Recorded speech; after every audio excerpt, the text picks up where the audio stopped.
Welcome to lecture number 1 of indefinite integration. तो आज के इस वीडियो में हमारा टॉपिक है इंट्रोडक्शन टू इंटीग्रेशन, बेसिक फॉर्मूले and rules and some examples. तो जब आप 12th में एडमिशन लिए होंगे तो आपको कुछ लोगों ने बताया होगा, जिन्होंने कभी मैथ्स पढ़ा भी नहीं होगा, ठीक है, कभी ओपन करके देखा भी नहीं होगा 12th में, वो लोग आपको बताए होंगे कि 12th में पार्ट 2 में एक चैप्टर है इंटीग्रेशन करके, वो बहुत डिफिकल्ट है। बट यकीन मानिए, अगर आपको थोड़ा सा भी मैथमेटिक्स आता है तो मेरे हिसाब से इंटीग्रेशन मैथमेटिक्स पार्ट 2 का सबसे आसान चैप्टर है। आपका 12th स्टैंडर्ड में सबसे आसान चैप्टर है, और मैं इस चैप्टर को इस तरीके से पढ़ाने की कोशिश करूंगा कि आपको ये चैप्टर डिफरेंशिएशन से भी आसान लगे। तो चलिए शुरू करते हैं और देखते हैं इंटीग्रेशन कहां से स्टार्ट होता है और इंटीग्रेशन क्या है। तो यहाँ स्क्रीन पे आपको एक वर्ड दिखेगा, कैलकुलस। तो जो इंटीग्रेशन है उसकी कहानी शुरू होती है कैलकुलस से। कैलकुलस मैथमेटिक्स का एक ब्रांच है जिसमें हम लोग कंटिन्यूअस चेंजेस या फिर इनफाइनाइटेसिमल चेंजेस की बात करते हैं। So calculus is the mathematical study of continuous changes. अब कैलकुलस के दो पार्ट हैं, एक है डिफरेंशियल कैलकुलस और दूसरा है इंटीग्रल कैलकुलस। डिफरेंशियल कैलकुलस, इसके अंदर आता है differentiation and application of derivative, जो ऑलरेडी आप स्टडी कर चुके हैं, और इंटीग्रल कैलकुलस इसके अंदर आएगा इंटीग्रेशन। सो डिफरेंशियल कैलकुलस यानी कि डेरिवेटिव में हम लोगों ने क्या पढ़ा हुआ था, instantaneous rate of change and slope of the curves, जिसके ऊपर आपने एक पूरा का पूरा एप्लीकेशन ऑफ डेरिवेटिव चैप्टर देखा हुआ है। एंड इंटीग्रल कैलकुलस जो है ये कंसर्न करता है accumulation of quantities and area under the curves. Area और उसके अलावा वॉल्यूम और लेंथ, इससे भी ये सब भी आपको मिलेगा इंटीग्रल कैलकुलस के अंदर, लेकिन आपके सिलेबस में सिर्फ अभी एरिया दिया हुआ है। अब ये जो डिफरेंशियल कैलकुलस और इंटीग्रल कैलकुलस हैं, ये दोनों आपस में रिलेटेड हैं by a theorem called fundamental theorem of calculus. तो चलिए अब हम लोग स्टार्ट करते हैं इंटीग्रेशन, और यहाँ पे मैंने आपके लिए कुछ इंट्रोडक्टरी पॉइंट्स लिख करके रखे हुए हैं जिनसे आपको अच्छी तरीके से पता चलेगा कि इंटीग्रेशन आप क्यों पढ़ रहे हैं या इंटीग्रेशन का डेवलपमेंट क्यों हुआ। सो फर्स्ट पॉइंट आपके पास में है, the theory of integration was developed by sir Isaac Newton and Gottfried Leibniz. तो 17वीं सेंचुरी में गॉटफ्रीड लीबनिट्ज और सर आइजक न्यूटन, इन दो लोगों ने इंडिपेंडेंटली इंटीग्रेशन का डेवलपमेंट किया था। और इंपॉर्टेंट क्या है इसमें, second point, the development of integration arises out of the efforts of solving the problems. तो यहाँ पे दो तरीके के प्रॉब्लम अराइज हुए थे। फर्स्ट आपके पास में finding a function when it's derivative is given. तो आपको किसी फंक्शन का डेरिवेटिव दिया हुआ था और आपको वो फंक्शन फाइंड आउट करना था। तो ये पहला प्रॉब्लम था, और दूसरा प्रॉब्लम था आपके पास में फाइंडिंग एरिया। तो कोई भी इरेगुलर शेप का अगर आपको स्ट्रक्चर दे दिया गया तो उसका एरिया फाइंड आउट करने के लिए, ठीक है, ये दूसरा प्रॉब्लम था। तो इन दोनों प्रॉब्लम से ही किसका डेवलपमेंट हुआ, इंटीग्रेशन का डेवलपमेंट हुआ। सो हमारे सिलेबस में जो है ये दोनों पढ़ने वाले हम लोग।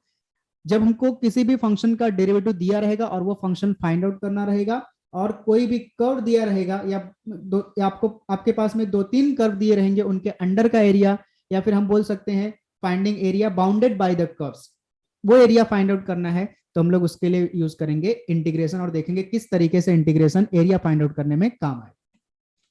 थर्ड पॉइंट आपके पास में, a rigorous mathematical definition of the integral was given by the Bernard Riemann. Next है, this subject finds extensive applications to geometry such as area bounded by the curves and the volumes of the solid of revolution. अगर आपके पास में कोई solid है, उसको आपने revolve किया, तो एक वॉल्यूम का आपको 3D स्ट्रक्चर मिलेगा और उसका वॉल्यूम आपको फाइंड आउट करके बताना है, और ग्राफ रहेगा या कर्व्स रहेंगे, उनके अंडर का आपको एरिया फाइंड आउट करके बताना है। सो नेक्स्ट आपके पास में है, the name integration came from the process of summation because the word to integrate means to find the sum of. तो जब हम लोग एरिया फाइंड आउट करने की बात करते हैं, ध्यान से समझिएगा इस पॉइंट को। मान लीजिए आपके पास में यहाँ पे एक कर्व दिया हुआ है और इस कर्व के अंडर का आपको एरिया फाइंड आउट करना है। सो हम इसको डायरेक्टली नहीं फाइंड आउट कर सकते हैं। सो क्या किया गया, इसको छोटे छोटे पीसेस में डिवाइड कर दिया गया, ठीक है, छोटे छोटे पीसेस में डिवाइड कर दिया गया, सच दैट एक एक पीस जो रहेगा वो आपको रेक्टेंगल के जैसा दिखेगा। और इन छोटे छोटे रेक्टेंगल्स का एरिया को आप जब सम करेंगे तो आपको इस पूरे बड़े से जो ये कर्व के अंडर का जो एरिया रहेगा वो आपको मिल जाएगा। तो यहाँ पे इसी से आपको नाम दिया गया इंटीग्रेशन, क्योंकि जो हम लोग सम करते हैं, और सम का मतलब क्या होता है यहाँ पे टू इंटीग्रेट, और नाम दे दिया गया इंटीग्रेशन। क्लियर हो गई बात। ये आपके पास में कुछ पॉइंट्स हो गए जिनसे आपको थोड़ी बहुत जानकारी मिली होगी कि इंटीग्रेशन क्यों बना, या उसका इंटीग्रेशन नाम क्यों पड़ा, और बहुत सारी चीजें। तो अब हमारे सिलेबस में इंटीग्रेशन का दो पार्ट है यहाँ पे, एक हमारे पास में है इनडेफिनिट इंटीग्रेशन और दूसरा हमारे पास में डेफिनिट इंटीग्रेशन। इनडेफिनिट इंटीग्रेशन जो है वो आपने यहाँ पे देखा सेकंड पॉइंट पे, finding a function when it's derivative is given. And definite integration जो रहेगा उसमें हम लोग बात करेंगे एरिया की। सो ये दोनों topic, indefinite integration, definite integration, तो हमारा चैप्टर जो है थर्ड चैप्टर वो है इनडेफिनिट इंटीग्रेशन, और फोर्थ चैप्टर जो हम लोग इसके बाद देखने वाले हैं, ये चैप्टर खत्म होने के बाद वो रहेगा डेफिनिट इंटीग्रेशन, जिसमें हम लोग एरिया की बात करेंगे और वॉल्यूम की बात करेंगे। तो चलिए अब हम लोग स्टार्ट करते हैं हमारा टॉपिक इनडेफिनिट इंटीग्रेशन। तो सपोज कर लेंगे हमारे पास में यहाँ पे कोई एक फंक्शन दिया हुआ है, f of x equals to x square plus का 3x प्लस 5, और हमने क्या किया, इस फंक्शन का डेरिवेटिव फाइंड आउट कर लिया।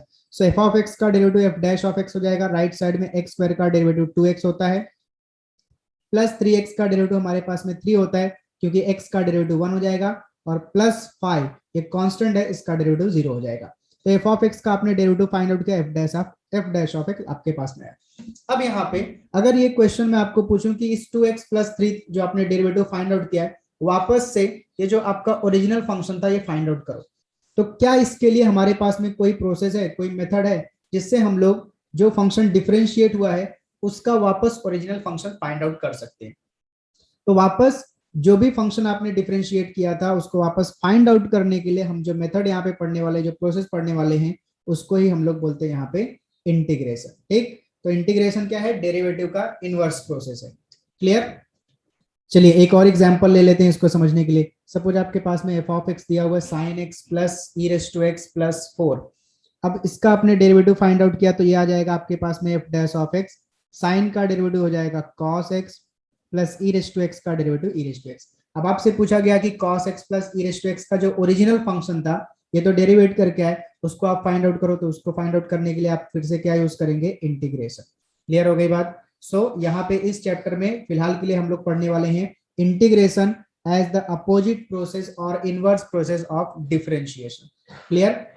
मतलब हम लोग कोई भी फंक्शन आपको दिया गया, अगर उसको आपको इंटीग्रेट करने के लिए बोला गया है, इसका मतलब है कि वो किसी फंक्शन का डेरिवेटिव है, ठीक है, आपको वापस ओरिजिनल फंक्शन फाइंड आउट करना है। चलिए अब हम लोग एक थोड़ा सा इंटीग्रेशन का साइन वगैरह की देख लेते हैं, किस तरह से लिखते हैं उसको। ठीक है, बाकी आगे आपको नेक्स्ट स्लाइड में जो है वो फॉर्मूले और पूरे के पूरे रूल्स मिलने वाले हैं, टेंशन वाली कोई बात नहीं है। सो इंटीग्रेशन, सपोज करो आपको cos x plus e raise to x का इंटीग्रेशन करना है, तो इसको हम कैसे लिखेंगे, cos x plus e raise to x, और इसको इंटीग्रेट करने के लिए हम यूज करते हैं इस साइन का। ठीक है, ये इंटीग्रेशन की साइन है।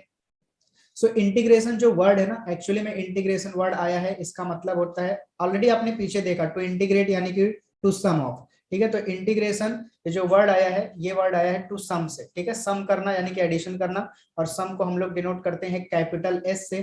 सो क्या किया गया, एस को थोड़ा सा नीचे थोड़ा सा ऊपर ऐसा खींच दिया गया, तो कुछ इस तरीके की साइन बन गई। ठीक है, जिसको हमने नाम दे दिया गया, हमने नाम दे दिया इंटीग्रेशन। क्लियर? और जो इंटीग्रेशन जो ये साइन जिसने दिया, उन भाई साहब का नाम था वही जो अभी अभी आपने देखा, एक तो न्यूटन थे, दूसरे कौन से थे, गॉटफ्रीड लीबनिट्ज। ठीक है ना, तो GW गॉटफ्रीड विलियम लीबनिट्ज, इन्होंने इंटीग्रेशन का ये साइन दिया था। ठीक है, न्यूटन का जो साइन दिया था, उन्होंने क्या किया था, कोई भी फंक्शन अगर आपके पास में जैसे cos x है, cos का इंटीग्रेशन करना है तो इसके ऊपर एक वर्टिकल बार देने का, जो कि डेरिवेटिव का भी उनके डेरिवेटिव के साइन से भी मैच होता था, तो उनके साइन को हमने डिस्कार्ड कर दिया। ठीक है, डिस्कार्ड कर दिया गया, और हम लोग किसके साइन का यूज करते हैं, गॉटफ्रीड लीबनिट्ज जो साइन दिया उन्होंने, उसका यूज करते हैं इंटीग्रेट करने के लिए।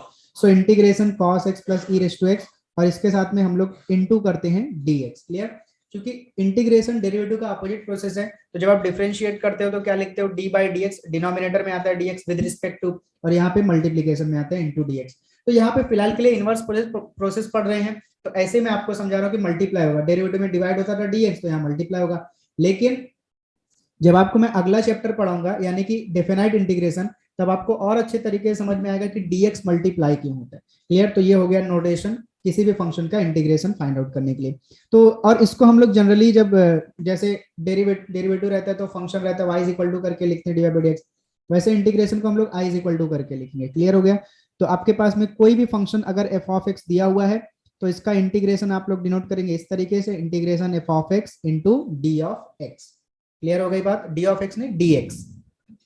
ये आपके पास में हो गया इंटीग्रेशन क्या है, ठीक, inverse process of differentiation. Integration को किस तरह से डिनोट करते हैं, इंटीग्रेशन की साइन क्या है, इंटीग्रेशन की साइन कहाँ से आई, किसने बनाई, ठीक है, और कोई फंक्शन अगर अपने पास में है तो उसका इंटीग्रेशन किस तरह से हम लोग डिनोट करेंगे। और इन सारी इंफॉर्मेशन को यहाँ पे हमने अच्छी तरीके से लिखा हुआ है, उसको आप एक बार देख लीजिए। तो देखिए फर्स्ट आपके पास में डिफरेंशिएट इंटीग्रेशन का जो है डेफिनेशन दिया हुआ है। If f of x and g of x are two function such that f dash x का डेरिवेटिव आपके पास में आता है g of x, then f of x is called the integral और एंटी डेरिवेटिव और primitive of g of x with respect to x. Integral या integration तो आपको पता ही है, ठीक है। इंटीग्रेशन एक्चुअली में क्या है, इंटीग्रल फाइंड आउट करने का प्रोसेस है। जैसे डेरिवेटिव फाइंड आउट करने का प्रोसेस क्या है, डिफरेंशिएशन, वैसे इंटीग्रल फाइंड आउट करने का प्रोसेस क्या है, इंटीग्रेशन। एंटी डेरिवेटिव और प्रिमिटिव क्यों बोलते हैं उसका भी रीजन आपके पास में, जैसे यहाँ पे हमने एग्जांपल लिया था एक्स स्क्वायर प्लस का 3x प्लस का 5 बराबर। इसको जब आपने डिफरेंशिएट किया तो ये हमारे पास में आया था 2x प्लस 3, ठीक। अब आप जब इसको वापस इंटीग्रेट करेंगे तो क्या मिलेगा आपको, x square plus 3x plus 5। चूंकि आप क्या कर रहे हैं, जब इंटीग्रेट कर रहे हैं तो आप वापस जो ओरिजिनल फंक्शन था उसको फाइंड आउट कर रहे हैं, इसकी वजह से इसको बोला जाता है प्रिमिटिव, ठीक है। प्रिमिटिव मतलब पहले वाला। तो हम लोग इंटीग्रेट करें यानी कि जो ओरिजिनल फंक्शन था, ठीक है, 2x प्लस 3 का जो ओरिजिनल फंक्शन था उसको फाइंड आउट करें, पहले वाला फाइंड आउट करें। और एंटी डेरिवेटिव नाम से समझ में आता है, क्योंकि जो अपने पास में इंटीग्रेशन है वो डिफरेंशिएशन का अपोजिट प्रोसेस है और इनवर्स प्रोसेस है, इसलिए हम उसको क्या बोलते हैं, एंटी डेरिवेटिव। एंटी वर्ड का मतलब क्या होता है, अपोज करने वाले या इनवर्स, ठीक। सो एंटी डेरिवेटिव, प्रिमिटिव, या फिर दूसरा नाम उसका क्या है, इंटीग्रेशन और इंटीग्रल। क्लियर हो गई बात। सेकंड आपके पास में नोटेशन दिया हुआ है, it is denoted by integration g of x dx is equal to f of x. अब आपको देखिए ये डेफिनेशन अगर समझ में आती है तो अच्छी बात है, वरना इस डेफिनेशन ही आपको सिर्फ नोट्स बनाने के लिए लिखा हुआ है, बाकी आपको तो समझ में आ गया कि इंटीग्रेशन हम लोग क्यों पढ़ने वाले हैं यहाँ पे। और यहाँ पे इसके हमने नोटेशंस दिए हुए, इस साइन को बोलते हैं operator of for integration, g of x को बोलते हैं हम लोग इंटीग्रेंड, जिसको इंटीग्रेट करते हैं उसको इंटीग्रेंड बोलेंगे, एंड dx को बोलते हैं हम लोग डिफरेंशियल ऑफ x। अगर यहाँ पे d थीटा हमारे पास में तो इसको बोलेंगे differential of variable theta. Next point हमारे पास में दिया हुआ, the process of finding the integral और प्रिमिटिव और anti derivative of a function is called integration, ठीक, जो आपकी ऑलरेडी आपको बता दिया है। नेक्स्ट आपके पास में integration is the inverse process of differentiation, ये भी आपको ऑलरेडी बता दिया, स्टार्टिंग हमने यहाँ से की, ठीक है। जो इंटीग्रेशन है वो डिफरेंशिएशन का इनवर्स प्रोसेस है। तो ये आपके पास में पता चल गया कि इंटीग्रेशन हम क्यों पढ़ेंगे इस चैप्टर में, फिलहाल के लिए एज अ डिफरेंशिएशन का अपोजिट प्रोसेस पढ़ने वाले। कोई फंक्शन दिया है उसका डेरिवेटिव अगर हमारे पास में है, वापस वो फंक्शन फाइंड आउट करना है तो हम लोग पढ़ेंगे इंटीग्रेशन। कुछ चीजें और हैं जिनको हम लोग आगे एक्सप्लेन करेंगे। अब जो हमारे पास में इनडेफिनिट चैप्टर है, ठीक है, थर्ड चैप्टर जो आपके पास में, इसको हमने दो पार्ट में डिवाइड कर दिया हुआ है। पहला पार्ट जो आपके पास में है उसका नाम हमने रखा है एलिमेंट्री इंटीग्रेशन। इसमें हम लोग क्या करेंगे, जो आपके सिंपल सिंपल फॉर्मूले रहेंगे उन फॉर्मूलों के ऊपर कुछ क्वेश्चन सॉल्व करेंगे जो बहुत आसान क्वेश्चन रहेंगे। मतलब हम लोग एलिमेंट्री इंटीग्रेशन में सीखने वाले हैं कि इंटीग्रेशन किसी भी फंक्शन का किस तरीके से किया जाता है, ठीक है, और क्या क्या उसमें मेथड है, ठीक है, सिंपल सिंपल क्या क्या तरीके हैं, कौन कौन से फॉर्मूले लगने वाले हैं, ये सब देखने वाले हैं। और दूसरा पार्ट है हमारे पास में मेथड्स ऑफ इंटीग्रेशन, जिसमें हम लोग इंटीग्रेशन के आगे के पार्ट जो रहेंगे, ठीक है, उनको पढ़ने वाले हैं। अब यहाँ मेथड ऑफ इंटीग्रेशन में आपके पास आपके चैप्टर में 3 मेथड दिए हुए हैं। पहला आपके पास में है इंटीग्रेशन बाय सब्स्टिट्यूशन मेथड, दूसरा आपके पास में है इंटीग्रेशन बाय पार्ट्स, और तीसरा आपके पास में इंटीग्रेशन बाय पार्शियल फ्रैक्शन। सो जो आपका चैप्टर है किस तरह से क्लासिफाई हुआ है, एलिमेंट्री इंटीग्रेशन में जो हमारा रहेगा उसके बेस पे हम लोग पढ़ेंगे एक्सरसाइज 3.1, मतलब इसमें बहुत सिंपल सिंपल क्वेश्चंस आपको रहेंगे। और दूसरा आपके पास में मेथड जो है यहाँ पे मेथड ऑफ इंटीग्रेशन में पहला मेथड जो है इंटीग्रेशन बाय सब्स्टिट्यूशन, इसके बेस पे हम लोग पढ़ेंगे exercise 3.1a, 3.1b, sorry 3.2a, 3.2b and 3.2c। उसके बाद इंटीग्रेशन बाय पार्ट्स, इसके अंदर हम लोग पढ़ने वाले हैं एक्सरसाइज 3.3, और इंटीग्रेशन बाय पार्शियल फ्रैक्शन इसके ऊपर हम लोग पढ़ेंगे एक्सरसाइज 3.4। तो इस तरीके से आपके चैप्टर को हमने क्लासिफाई कर दिया पहले दो पार्ट में, एलिमेंट्री इंटीग्रेशन यानी कि simple simple integration, methods of integration, इसमें 3 मेथड रहेंगे, integration by substitution, integration by parts, integration by partial fraction. अब यहाँ पे आपके पास में इस स्लाइड पे कुछ फॉर्मूले दिख रहे हैं, फॉर्मूले फॉर इंटीग्रेशन। तो ये जो फॉर्मूले आपको यहाँ पे दिख रहे हैं, इसके लिए हमने किसी भी थ्योरम का या फिर किसी भी मेथड का यूज नहीं किया, ये हमने डायरेक्टली लिखे हुए कहाँ से, डिफरेंशिएशन के जो फॉर्मूले थे हमारे पास में उनका इनवर्स करके, क्योंकि हमको पता है जो इंटीग्रेशन है वो डिफरेंशिएशन का इनवर्स प्रोसेस है। जैसे कि kx का इंटीग्रेशन हमारे पास में क्या, kx का डेरिवेटिव हमारे पास में क्या होता है k, सो k का इंटीग्रेशन क्या होगा, kx होगा। अब यहाँ पे कुछ आपको प्लस सी दिख रहा है, ये प्लस सी क्यों आ रहा है मैं इसको भी आपको बताने वाला हूँ।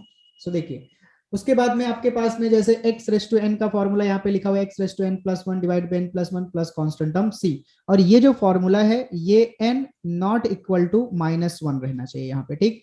मतलब n इज इक्वल टू -1 के लिए ये फॉर्मूला वैलिड नहीं है। ऐसा क्यों, उसका भी रीजन यहाँ पे देख लीजिए। अगर हम लोग x की पावर -1 लेते हैं और इसका इंटीग्रेशन करते हैं, तो bye using this formula, formula बोलते हैं आपके पास में जो भी है उसमें +1 ऐड करो, डिवाइड बाई -1 प्लस 1, जो पावर में वही लिखो। देखिए x रेस टू n था, फॉर्मूला बोलता है n+1 यानी +1 करो, और जो पावर में आया उसी को डिनोमिनेटर में लिखो। सो हमारे पास यहाँ पे -1 था, -1 +1 किया हमने, वही चीज डिनोमिनेटर में लिखी। सो ये हो जाएगा आपके पास x की पावर में 0 डिवाइड बाई -1 प्लस 1 क्या हो जाएगा 0। सो x की पावर 0 का मतलब हो गया 1 डिवाइड बाई 0, बट 1/0 क्या होता है, नॉट डिफाइंड। सो ये चीज क्या हो जाएगी, नॉट डिफाइन हो जाएगी, इसलिए ये formula n is equal to -1 के लिए वैलिड नहीं है। सो हमने यहाँ पे रीजन दे दिया, n is not equal to -1। Clear हो गई बात। अब x raise to n plus 1 divide by n plus 1 का अगर आप डेरिवेटिव करोगे तो आपको x रेस टू n ही मिलेगा, करके देख लेते हैं। So x raise to n plus 1 divide by n plus 1, so n plus 1 1/n plus 1 as it is रहेगा।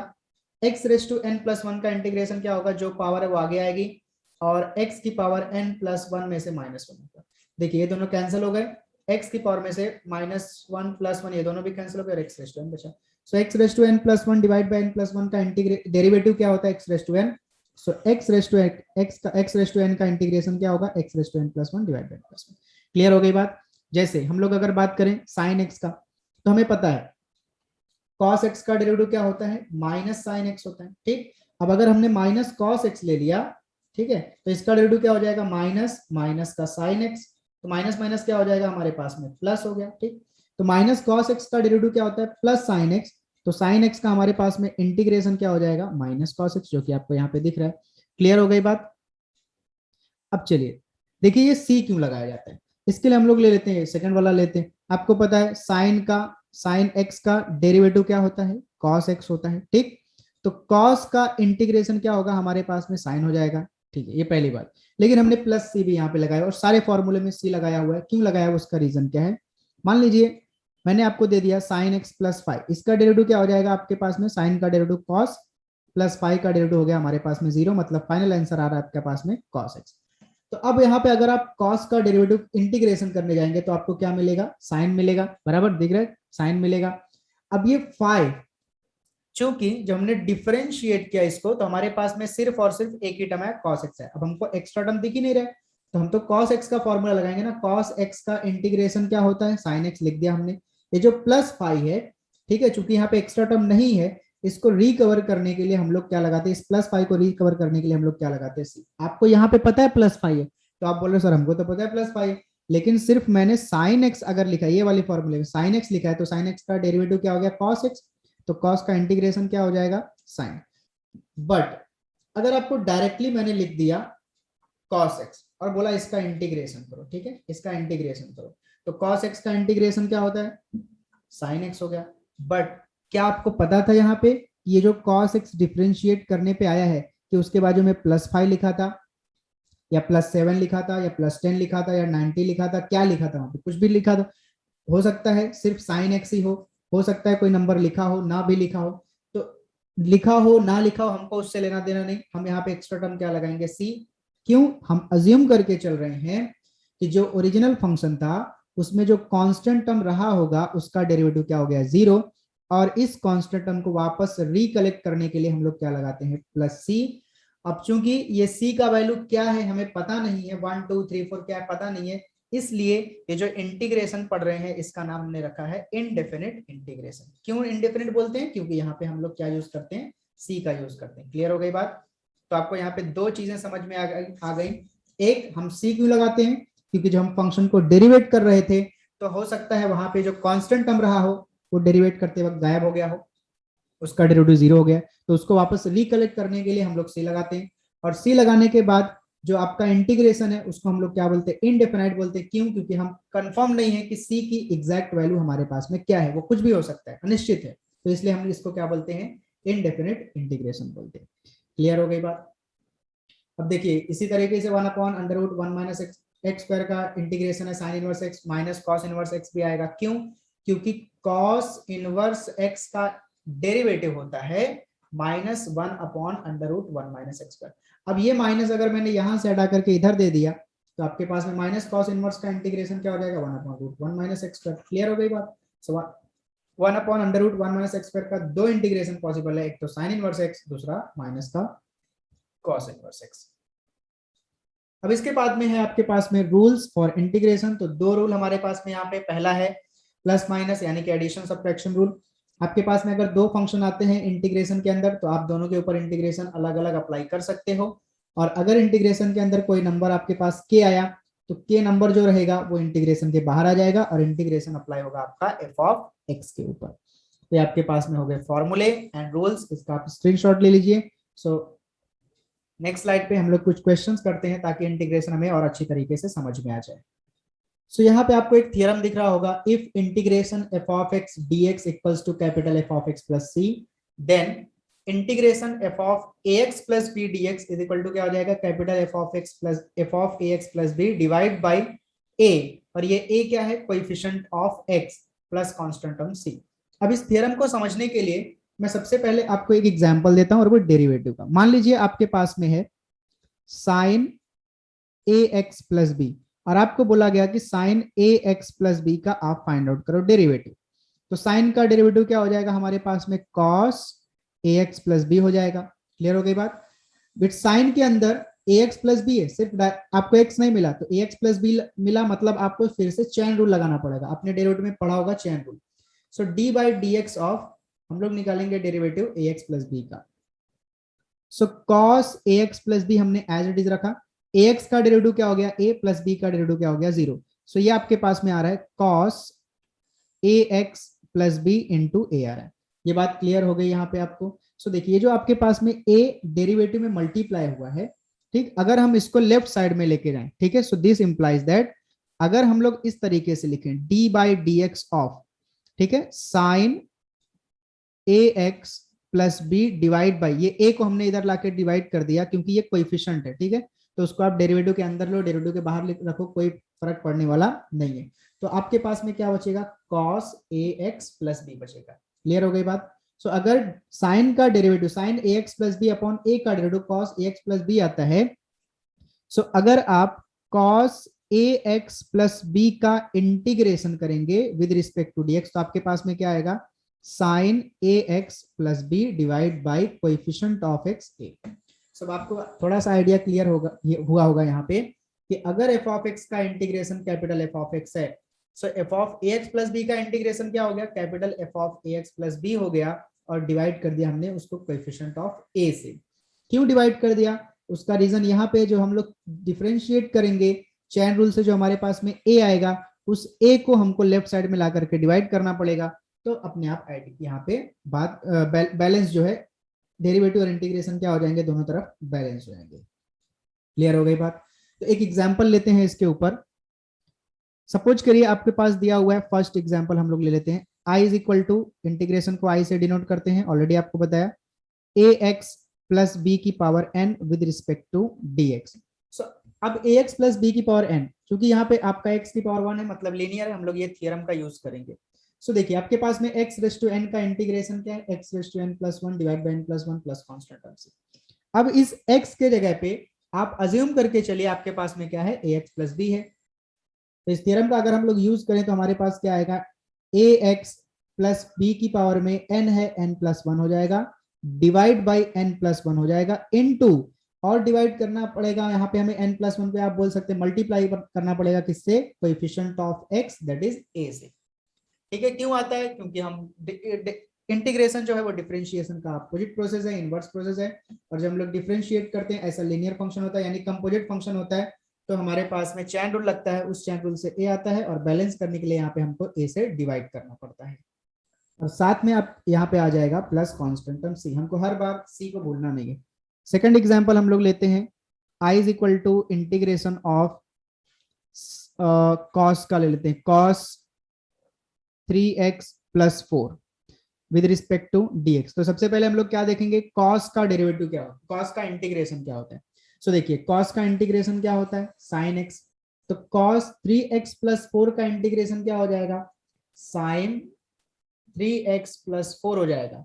बट यहाँ पे हमें डिवाइड करना पड़ेगा, किससे डिवाइड करना पड़ेगा, कोएफिशिएंट ऑफ x से, जो कि हमारे पास में 3 प्लस कांस्टेंट टर्म c। और थर्ड एग्जांपल लेते हैं हम लोग, i is equal to integration of tan 4x, tan square 4x ले लेते हैं विद रिस्पेक्ट टू dx। अब tan स्क्वायर का अगर आप यहाँ पे इंटीग्रेशन देखें, tan स्क्वायर का इंटीग्रेशन आपको कहीं भी नजर नहीं आ रहा है tan स्क्वायर, क्योंकि tan स्क्वायर किसी डायरेक्ट फंक्शन का डेरिवेटिव नहीं है, ठीक है। तो यहाँ पे हम लोग tan स्क्वायर का इंटीग्रेशन करने के लिए क्या करेंगे, पहले इसको कन्वर्ट कर देंगे sec स्क्वायर में। हमें पता है tan 1 plus tan square theta equals to होता है sec square theta. So tan square theta is equal to क्या हो जाएगा, sec स्क्वायर थीटा माइनस 1।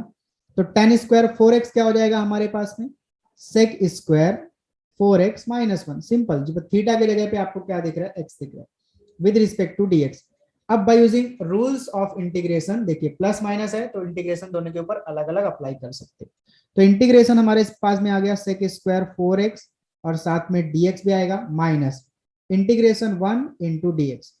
तो sec स्क्वायर का इंटीग्रेशन क्या होता है, देखिए sec स्क्वायर का इंटीग्रेशन होता है tan x। तो यहाँ पे sec स्क्वायर का इंटीग्रेशन क्या हो जाएगा अपने पास में tan, बट इधर कितना x है, 4x है, 4 आएगा। अब यहाँ फिर से आपको डिवाइड करना पड़ेगा coefficient of x that is 4 बराबर माइनस 1 का इंटीग्रेशन क्या होता है हमारे पास में x। क्यों ऐसा, क्योंकि x का डेरिवेटिव होता है 1, सो 1 का इंटीग्रेशन हो गया x प्लस साथ में क्या आ गया, constant term c। Fourth example है i is equal to integration of 1 upon 3x plus 4 हमने ले लिया विद रिस्पेक्ट टू dx। अब चूंकि इसकी होल पावर हमारे पास में क्या है, प्लस 1, ठीक है। जब इसको हम लोग न्यूमरेटर में लेके जाएंगे तो 3x प्लस 4 की पावर क्या हो जाएगा, माइनस 1। मतलब ये x रेस टू n के टाइप का दिख रहा है, but x raise to n वाला जो फॉर्मूला है वो हमारा n इक्वल्स टू -1 के लिए वैलिड नहीं है, यानी n नॉट इक्वल टू -1 होना चाहिए। यहाँ तो n की वैल्यू -1 लिखी, तो हम लोग x रेस टू n का फॉर्मूला नहीं लगा सकते। तो यहाँ पे चूंकि x लीनियर है और लीनियर के लिए हमारे पास में 1 अपॉन x का इंटीग्रेशन है log mod x। आपको यहाँ पे दिख रहा होगा 1 अपॉन x का इंटीग्रेशन log mod x। तो 1 अपॉन 3x प्लस 4 का इंटीग्रेशन क्या हो जाएगा हमारे पास में, log mod 3x plus 4 divide by coefficient of x that is 3 plus constant term c। Now next example, fifth one is i is equal to integration of 2x plus 4 की power 2 with respect to dx। अब इस question को आप दो तरीके से solve कर सकते हैं, एक तो आप a प्लस बी का होल स्क्वायर लगा सकते हैं और एक तो आप ये थ्योरम लगा सकते हैं। सो जब थ्योरम लगाएंगे तो ये क्या आएगा, इसका इंटीग्रेशन वो देखिए 2x प्लस 4 की पावर कितना थे यहाँ पे 2, और इसके लिए हम लोग कौन सा फॉर्मूला यूज करने वाले हैं, x रेस टू n का formula. So x raise to n का इंटीग्रेशन होता है x raise to n plus 1 divide by n plus 1। So n के जगह पे कितना है 2, तो 2x प्लस 4 की पावर 2 प्लस 1 हो जाएगा 3, जो पावर में आए वही डिनोमिनेटर में आएगा। और x का कोएफिशिएंट क्या है हमारे पास में 2, उससे भी हमें डिवाइड करना पड़ेगा, प्लस कांस्टेंट टर्म हो जाएगा c। सो ये आ गया 2x प्लस 4 की पावर 3 डिवाइड बाई हमारे पास में हो गया 3 into 2 6 plus constant term c। ये आपका बहुत आसानी के साथ में आंसर आ गया। तो एक क्वेश्चन और देखेंगे, i is equal to integration of x square minus 2 की पावर हमने ले लिया 2 विद रिस्पेक्ट टू dx। अब इस क्वेश्चन को हम लोग ये थ्योरम का यूज करके सॉल्व नहीं कर सकते, इसको एक्सपांड ही करना पड़ेगा आपको। क्यों नहीं सॉल्व कर सकते, क्योंकि ये थ्योरम में हमने x को किससे रिप्लेस किया है, ax प्लस b, यानी लीनियर फंक्शन से रिप्लेस किया है। बट यहाँ पे लीनियर फंक्शन नहीं है ब्रैकेट के अंदर, कौन सा फंक्शन है, क्वाड्रेटिक है। सो इसलिए ये थ्योरम यहाँ पे एप्लीकेबल नहीं है। इसको हमें कैसे करना पड़ेगा, पहले a माइनस बी का होल स्क्वायर लगाएंगे। सो a माइनस बी का होल स्क्वायर क्या होता है, a स्क्वायर यानी x स्क्वायर का स्क्वायर माइनस 2 a के जगह पे x स्क्वायर, b के जगह पे 2 प्लस b का स्क्वायर यानी 2 का square with respect to dx। So this is equal to x square का स्क्वायर हो जाएगा x की पावर 4 माइनस 2 इंटू 2 हो जाएगा 4x स्क्वायर प्लस 2 का square 4 with respect to dx। सब इसको आप सेपरेट करके इंटीग्रेट कर सकते हैं, x raise to 4 with respect to dx minus 4 outside, यहाँ पे दोनों रूल साथ में लग रहे हैं पहला कौन सा रूल है आपके पास में, देखिए प्लस माइनस का, दूसरा आपके पास में स्केलर मल्टीप्लीकेशन, या फिर आपको हाँ से स्केलर मल्टीप्लीकेशन बोल सकते हैं आप इसको। जो इसमें कोएफिशिएंट रहेगा वो बाहर आ जाएगा आपके पास।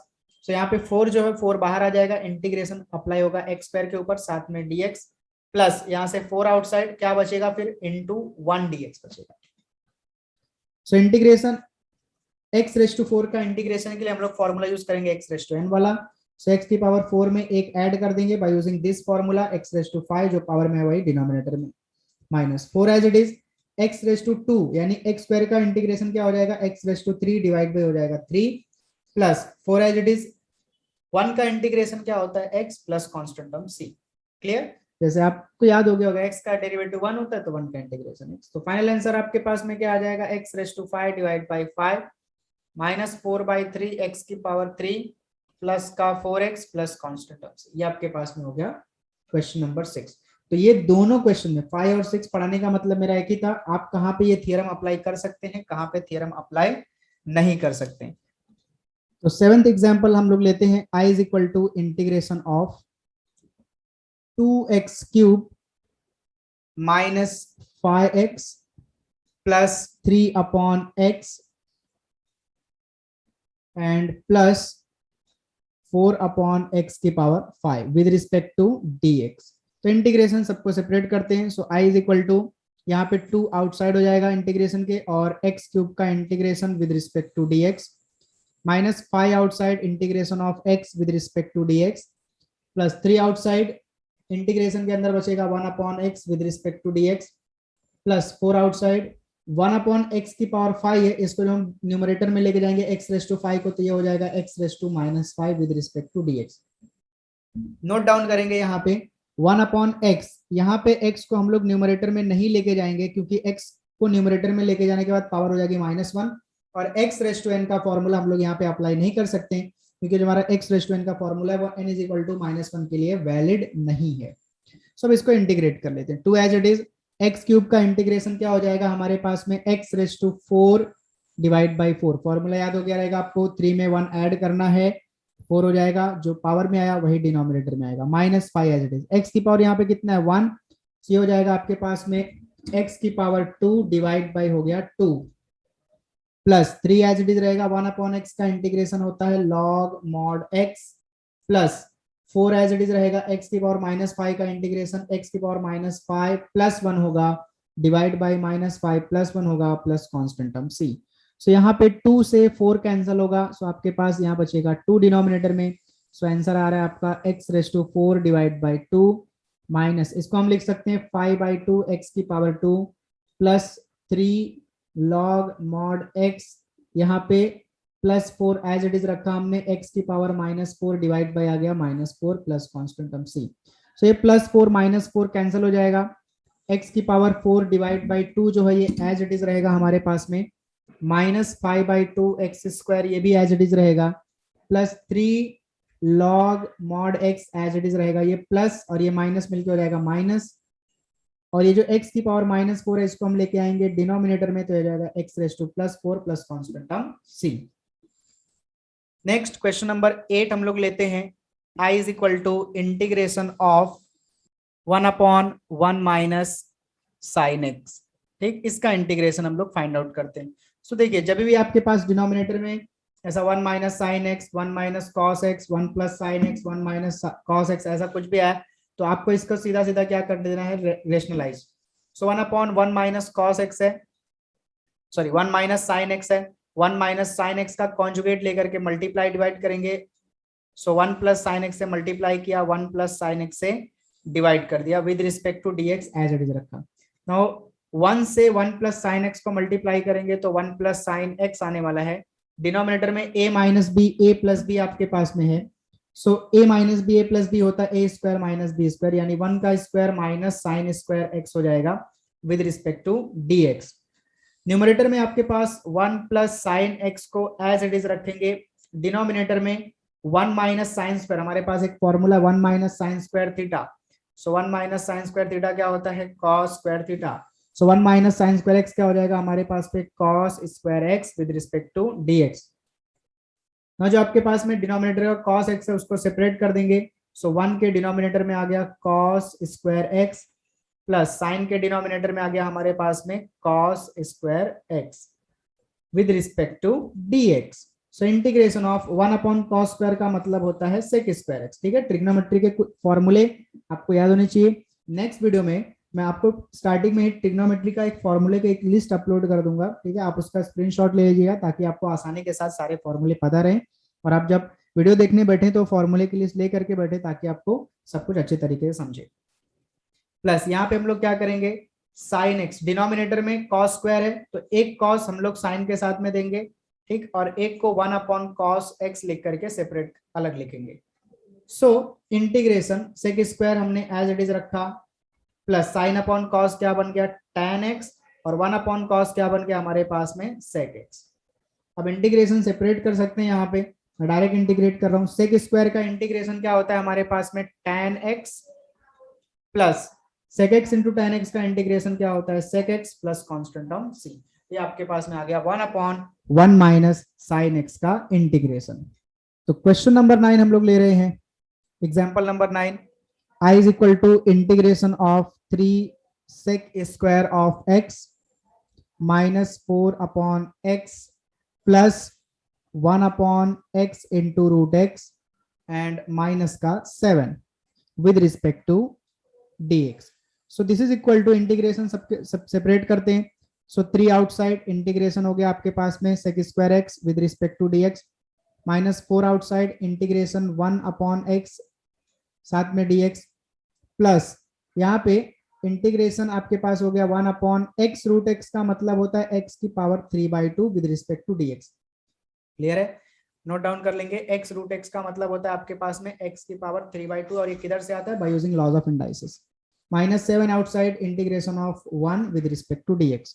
सो this is equal to 3 sec square का इंटीग्रेशन। ओके, इंटीग्रेशन एक साथ में करते हैं, एक स्टेप और लिखेंगे, sec square x into dx minus 4 integration 1 upon x dx plus integration of ये x की पावर 3/2 जो है इसको हम लोग लेके जाएंगे न्यूमरेटर में, पावर हो जाएगी minus 3/2 into dx minus 7 1 into dx।